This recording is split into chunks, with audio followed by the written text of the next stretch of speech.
Years ago, a friend and I lived on a small holding just outside Hopefield in the West Coast, and we didn't have any electricity there. At one point, we went to town and we needed to go and pick up some stuff. We went to town, and then the guys in town complained bitterly that the power's been off for 4 days, and we didn't even know.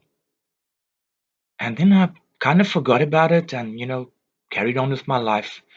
Moved up country, did all kinds of other things, and eventually ended up here in the West Coast again.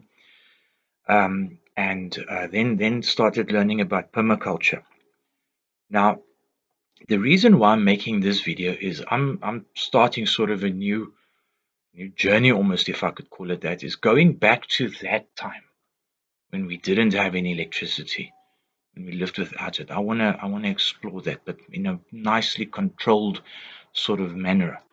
The history of electricity is very strange. We don't know who made it the first time, who generated the first electricity. Nobody knows. The dates that we get are probably all wrong because, I mean, for example, there's 2,000-year-old artifacts that they found in Baghdad. They're known as the Baghdad batteries, which they give every appearance of being a battery that would run on something like vinegar and copper. We don't know for a fact that they are, but they give the appearance and they would generate enough electricity to do some electroplating, although no artifacts from the period were found with proper electroplating on it. So we just don't know. Were those the first guys? We just don't know who was the first one ever to generate electricity. What we do know is in 1860 there was a telegraph line running from Cape Town to Simonstown, and that was used to transmit a time signal. All right.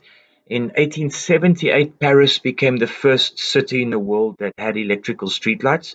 And on the 13th of October, 1881, Adderley Street here in Cape Town, like not even an hour's drive or about an hour's drive away, became the first city in South Africa that had streetlights, although Kimberley says that they got it first, but their streetlights were only switched on the 2nd of September 1882. At that time, London was still using gas. Right, so that's pretty cool. In 1891, Charles Rudd had the first electricity installed in his house. That was in Newlands in Cape Town. And when my mum was a youngster, she says that they lived on a farm then in northern Natal, and she says that they received electricity on the farm around about 1955. Um, the town itself got electricity a few years earlier. Now, I have no idea why I'm telling you all of this about electricity because this whole series is going to be about everything except electricity. Because here in South Africa, we have this nice little thing called load shedding, which is just a euphemism thought of by government to, to hide the fact that they are failing. And basically, what it means is they switch off segments of the grid at a time so that the small little bit of generating capacity they have left can now serve the other parts of the grid. All right. So then this part goes dark. It's like shedding load. It's like throwing a passenger off the wagon so that the wolves stay behind and deal with the passenger so that the rest of the coach can get away. That's basically what it means. And my little series, I'm calling it Going Dark. It's not even about going off grid, because if you're going off grid, you're still using electricity. You're just using other electricity. You're not using the grid's electricity. You've got wind charges and you've got solar panels, and of course, they also have their own environmental cost. And I'm not opposed to them. I've got solar panels right up there on the roof. It's just that I wanna minimize my use of electricity. So a few days ago, about a week or so ago, a guy on Facebook was horrified. He said, "Why would you even want to go off grid? How could you live without electricity?"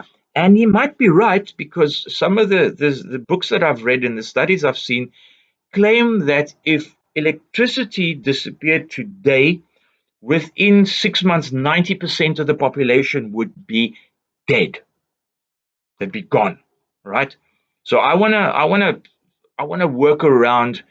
I'm guessing a large percentage here in South Africa, we've kind of been inoculated against that. We probably, and already a large percentage of the population already doesn't have electricity.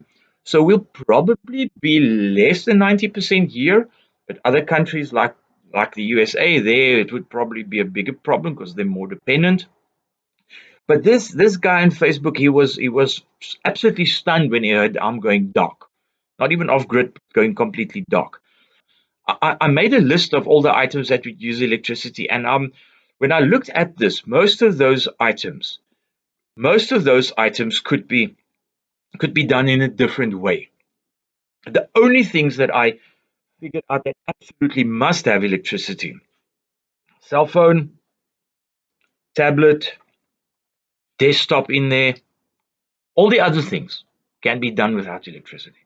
So my cell phone would be charged from the sun. And the last couple of days, the last week, I've been working when I'm doing my work because I work from home quite a lot. I've been connecting it to my solar panels. I've got the inverter down here, and when we're going to do a separate section just about the solar panels.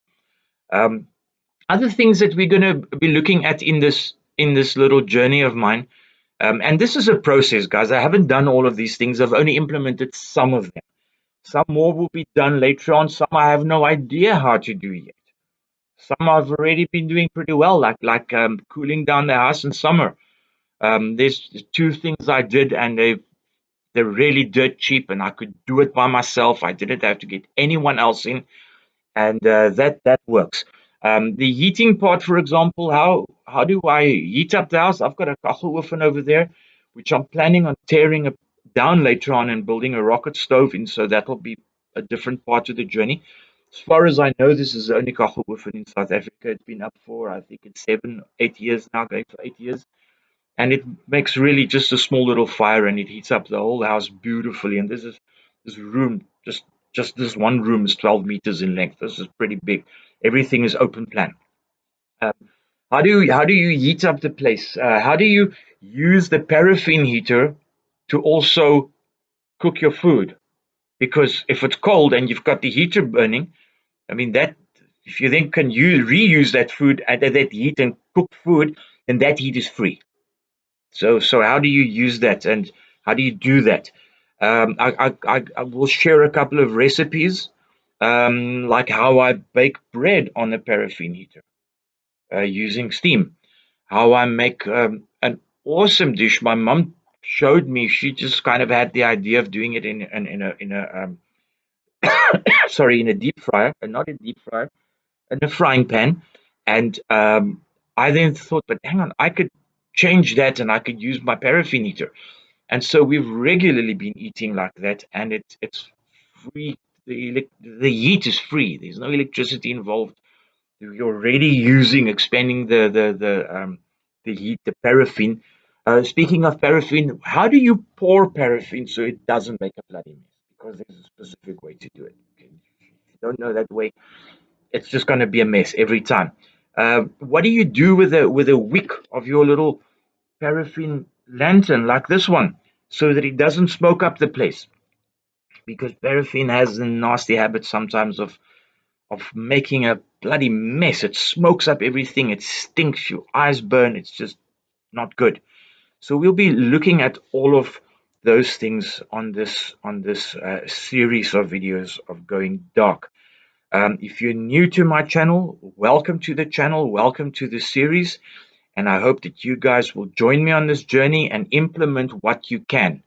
If you don't feel comfortable with something, then don't do it. And if you do like an idea here, and I'm sure you're going to find plenty of good ideas, then implement those things. Remember, one of the principles I live by is you do what you can with what you've got.